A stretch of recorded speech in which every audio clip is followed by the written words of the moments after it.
Hey, true believers, welcome back to the Bear Your Shield podcast. I'm your host, Ron Scheffler, and we are in a sermon series today, Genesis chapter 18 in the ESV version. Before we get into Genesis 18, though, where did we leave Abraham last? Well, last chapter in 17, Abram had his name changed to Abraham and Sarai to Sarah, and then they found out that they were the ones that their heir would come from, Isaac. So not only was it name-changing, but also game-changing for a pair of folks that were beyond their years. Well, let's get into Genesis chapter 18. We'll start off with verse 1 through verse 15. And the Lord appeared to him by the oaks of Mamre as he sat at the door of his tent in the heat of the day. He lifted up his eyes and looked, and behold, 3 men were standing in front of him. When he saw them, he ran from the tent door to meet them and bowed himself to the earth and said, O Lord, if I have found favor in your sight, do not pass by your servant. Let a little water be brought and wash your feet and rest yourselves under the tree, while I bring a morsel of bread that you may refresh yourselves, and after that you may pass on, since you have come to your servant. So they said, Do as you have said. And Abraham went quickly into the tent to Sarah and said, Quick! 3 seahs of fine flour, knead it and make cakes. And Abraham ran to the herd and took a calf tender and good and gave it to a young man who prepared it quickly. Then he took curds and milk and the calf that he had prepared and set it before them, and he stood by them under the tree while they ate. They said to him, Where is Sarah your wife? And he said, She is in the tent.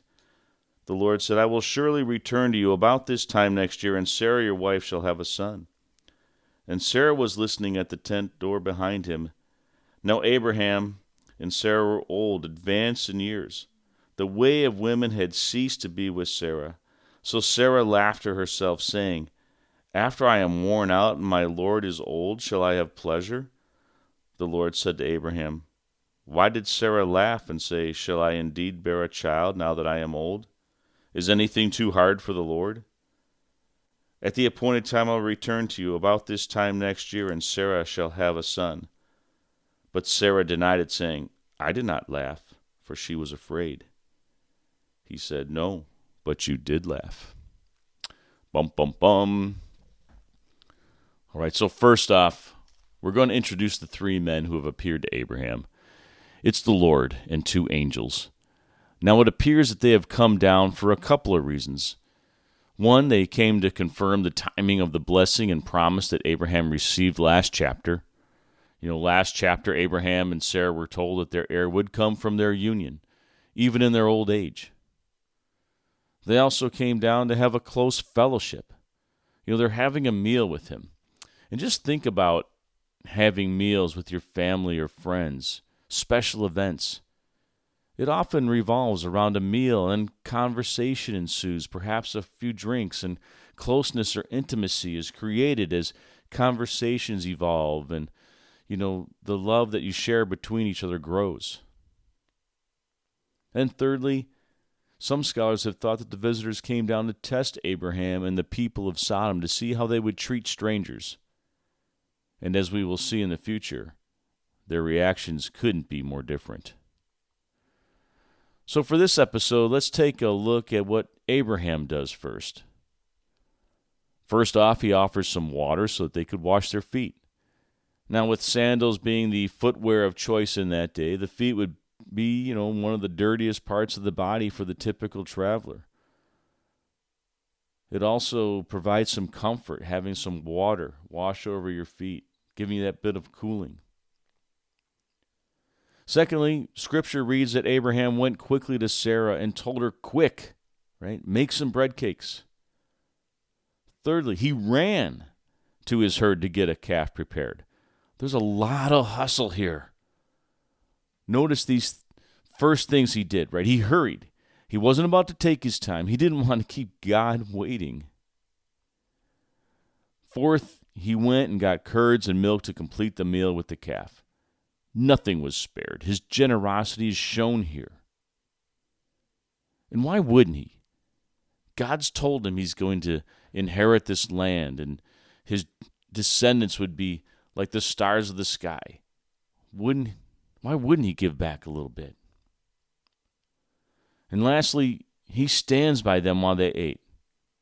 Yes, indeed, to converse with them potentially, but also, I'm willing to bet, to be ready in case they needed something, anything.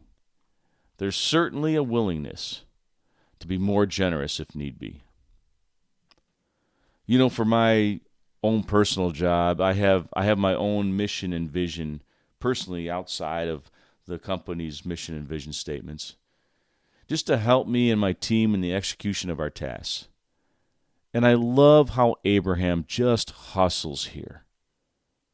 And hustle is one of my key pillars in my own personal mission and vision area. We need to hustle in the things we do, right? We need to recognize whatever we do there should be a sense of urgency. I'm not talking about panic mode all the time. I'm just talking about getting the job done. Because if it's worth doing, then do it and get it done quickly. So then you have time on the back end of your project to wrap up any loose ends or clean up anything you got going on the execution phase of it.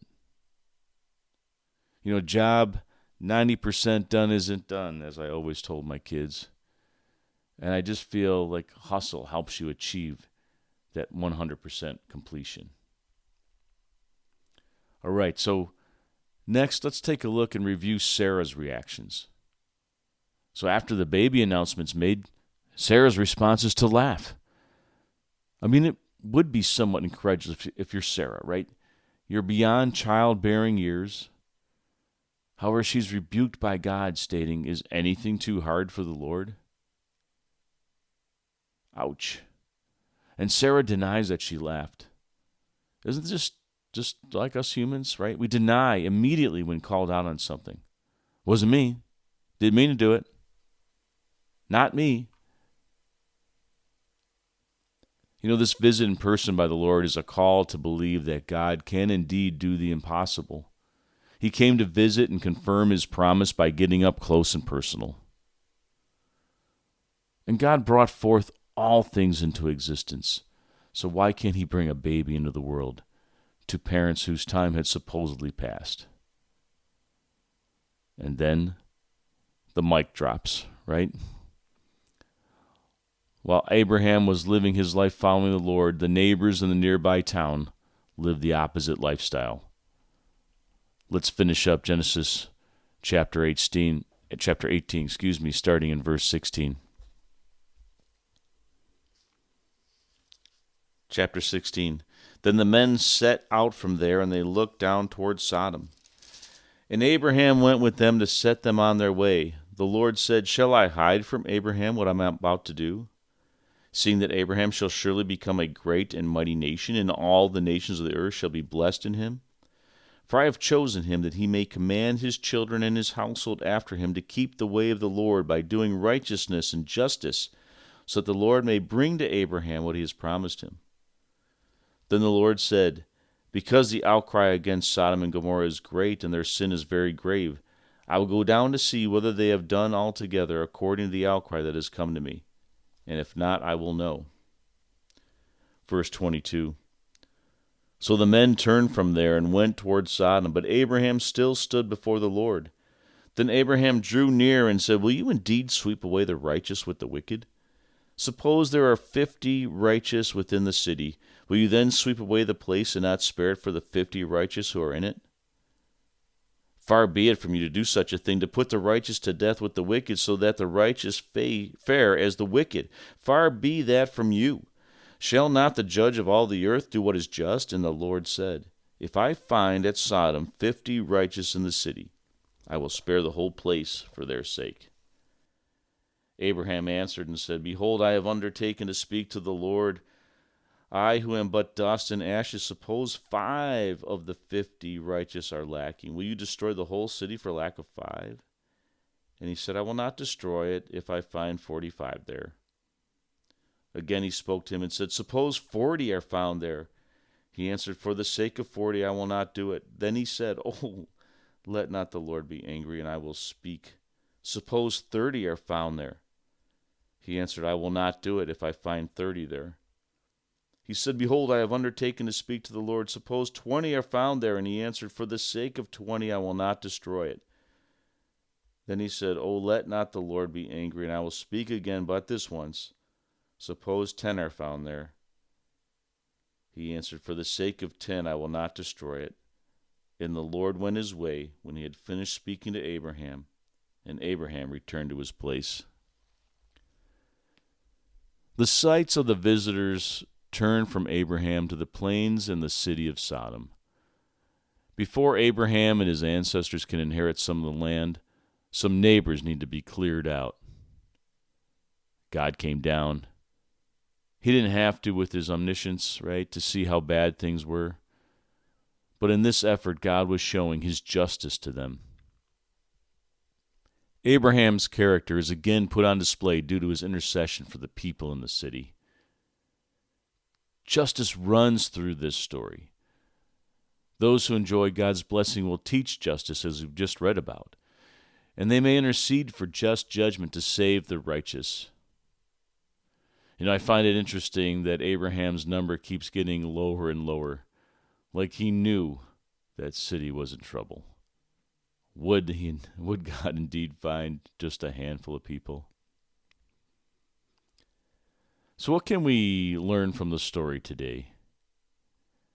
Well, one, I believe it's important that we remember God is good, and that nothing is impossible for him, and that nothing is too trivial for him either. Here we see a big miracle to Sarah and Abraham. But remember, nothing is too small for God. He wants to understand what's on your mind. He already knows it. Just get close to him. Secondly, God longs for fellowship with us and wants us to be in relationship with him, intimately, not just a Santa laundry list of things that we would like. Look how he came down to visit with Abraham. And look how he came down to hang on that cross for us so that we could be in fellowship with him for eternity. Thirdly, we should be interceding for others through prayer, even those that live a different lifestyle from us. The world's a hurting place. Lastly, I think we need to check our hospitality attitude. Abraham was a good example of how to take care of visitors. Let us do the same.